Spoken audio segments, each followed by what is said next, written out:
Aún con las tropas estadounidenses controlando la Ciudad de México, Winfield Scott se enfrentaba a una situación peligrosa. Los Estados Unidos nunca habían ocupado una capital extranjera. Todo lo acontecido hasta entonces, los sacrificios de ambos lados, no significarían nada sin un tratado. Era el momento que el comisionado para la paz Nicholas Trist había estado esperando, una oportunidad para reclamar su lugar en la historia. Pero antes de poder iniciar las pláticas, Trist recibió un avasallador despacho proveniente de Washington. Estaba despedido. 6 de octubre de 1847. El presidente, en el convencimiento de que la prolongación de su presencia con el ejército no puede traer ningún bien, me ha instruido a relevarlo de su misión. Él ha decidido no hacer más ofertas de negociar con el gobierno mexicano. Ahora ellos han de implorar la paz. James Buchanan, secretario de Estado de los Estados Unidos. El presidente interino Manuel de la Peña y Peña rogó a Trist que no partiera.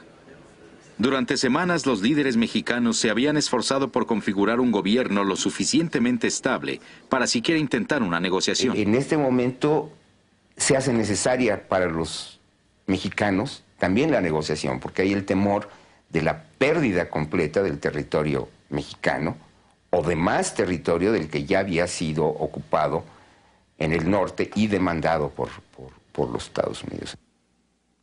En México ambas partes confiaban en Trist. Sin él todos temían que las negociaciones se desplomarían.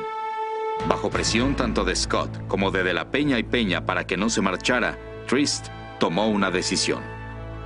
En una condescendiente carta de 65 páginas, informó a Buchanan su intención de desobedecer al presidente. De no aprovechar de inmediato la presente oportunidad, podría perderse toda posibilidad de celebrar un tratado, quizá para siempre. Trist sabía que su réplica demoraría semanas en llegar a Washington y que pasarían aún más semanas antes de que recibiera una furiosa respuesta. Mientras tanto, él intentaría negociar la paz. Las pláticas duraron 2 meses, pero para fines de enero de 1848, Nicholas Trist y los comisionados mexicanos para la paz habían convenido en la mayor parte de los términos del tratado. Estados Unidos pagaría a México $15 millones. Los territorios de la Alta California y Nuevo México serían cedidos a los Estados Unidos. Los mexicanos pelearon muchísimo por no ceder Nuevo México.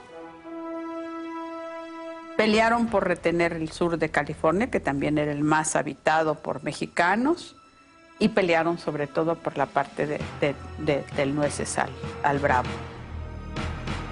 Sobre estas tierras habían corrido las primeras gotas de sangre. Pero en este punto, Trist no transigiría. La frontera con Texas sería fijada en el Bravo, el Río Grande. Los mexicanos que residían en territorios transferidos a los Estados Unidos tendrían 2 alternativas. Podían quedarse en sus tierras y elegir la nacionalidad estadounidense o la mexicana, o podían marcharse. La mayoría elegiría quedarse. Se crea la frontera, esta frontera política artificial, y de pronto parte de una familia está de un lado y otra parte del otro. Así que divide familias, las desgarra. De repente no solo se encuentran en lados opuestos de la frontera, sino que se oponen también políticamente, porque la guerra siguió peleándose en muchos aspectos, aunque ya no en el militar. En ese sentido, ahora son enemigos, a pesar de no concebirse de ese modo ni contemplarse así. El 2 de febrero de 1848, Trist y los comisionados mexicanos se reunieron en el poblado de Guadalupe Hidalgo, cerca de la Basílica de la Virgen de Guadalupe, la santa patrona de México. En este sitio se firmó el documento que más tarde se conocería como el Tratado de Guadalupe Hidalgo. Años después, Trist le confió a su esposa Virginia que en aquellos instantes su sentido del deber lo había obligado a esconder sus sentimientos. El día de la firma, uno de los comisionados mexicanos, José Bernardo Couto, le comentó a Trist: «Este debe ser para usted un momento de orgullo, no menos orgulloso para usted que cuanto humillante es para nosotros». A esto el señor Trist respondió: «Solo estamos firmando la paz. Dejemos que sea esto lo único que ocupe nuestros pensamientos».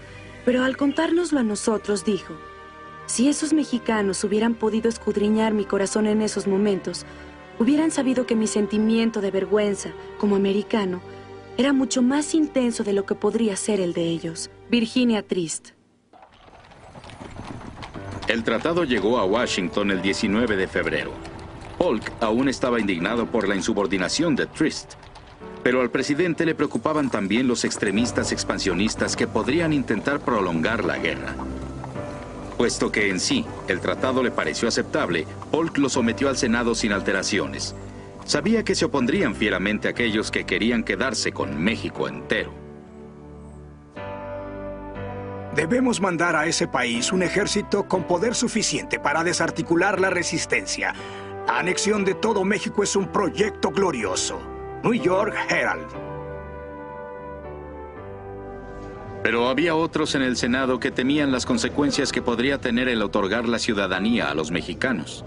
Entre estos últimos se encontraba John C. Calhoun, de Carolina del Sur. Nunca hemos soñado en incorporar a nuestra unión a nadie que no sea de raza caucásica, la raza libre y blanca.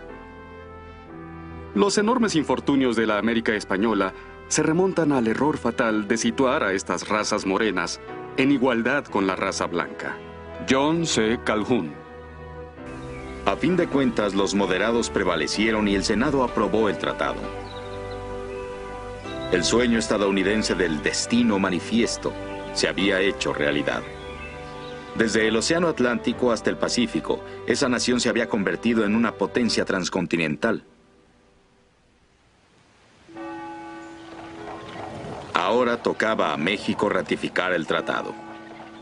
El presidente de la Peña y Peña se enfrentó a facciones extremistas de su propio Congreso mexicano. Algunos representantes argumentaban a favor de continuar la guerra. Muchísima gente había sacrificado demasiado para aceptar la derrota. La guerra entre México y los Estados Unidos produjo un sentimiento al terminar de profunda frustración en el pueblo mexicano, porque vio el pueblo común y corriente, el ciudadano de todos los días, vio morir a sus compañeros, a sus hermanos, al soldado común y corriente, en una guerra en la cual el esfuerzo de tanta sangre perdida no trajo como consecuencia en ese momento más que la pérdida de la mitad del territorio. En el inicio de las hostilidades, Manuel de la Peña y Peña había clamado por la paz. Ahora era su turno de presidir el desmembramiento de su patria. Eso fue, según dijo, su jornada hacia la tumba. Aún así, exhortó al Congreso mexicano a que aceptara el tratado. El pueblo tiene un incuestionable derecho a no sufrir más. Sería una horrenda falta de humanidad someterlos a los horrores de una reanudación de las sangrientas batallas, especialmente después de tantos años de guerra civil. Lo cierto es que se ha cedido una parte fértil y hermosa de nuestro territorio. No deseo obscurecer la verdad. Mucho menos quiero negar el dolor que me acoge por la separación de los mexicanos de California y Nuevo México. Los territorios no se transfirieron por la suma de $15 millones, sino para recuperar nuestros puertos y nuestras ciudades invadidas, para traerle el orden a una población que no ha cesado de sufrir desde hace 37 años. Hagamos lo correcto. Retirémonos ese velo que no nos permitió ver la realidad de las cosas. Hagamos un tremendo esfuerzo porque nuestros hijos no maldigan nuestra memoria.